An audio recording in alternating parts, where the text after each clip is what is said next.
Evo, pokazat ću vam jedan kratak trik kako si možete opustiti bolove ako imate između lopatica. Dakle, u pitanju su najčešće živci i postoji vježba klizanja živca. Dakle, postaviti ćete se ovako. Stavite ruke, ovako, okrenete dlan prema dolje, obavezno morate ovako staviti ruku, znači ne ovako. Stavite ispod, s obje strane, lijepo se uspravite, ok. I sada iz ove pozicije gledamo da gurnemo malo laktove prema naprijed, da zaokružimo ovako lopatice.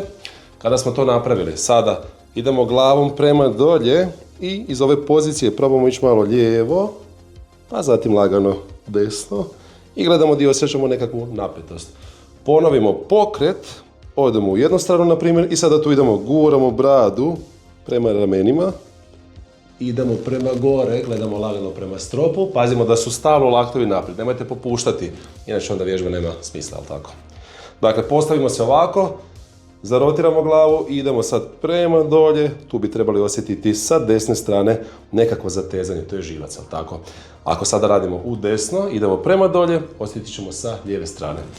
Vježbe klizanja živca možemo raditi subjektivno 3 do 5 minuta.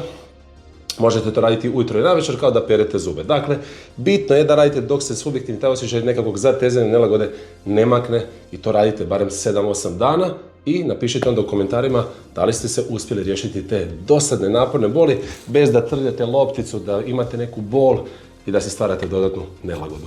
Ako ti se ovakav video sviđa, komentiraj leđa ili trening ako želiš nekakav kućni program i poslati ću ti besplatne te knjižice u kojima možeš naučiti što utječe na bol i kako si pomoći. Obavezno spremi ovaj video i podijeli ga nekome kome misliš da će ovo jako pomoći. Pozdrav!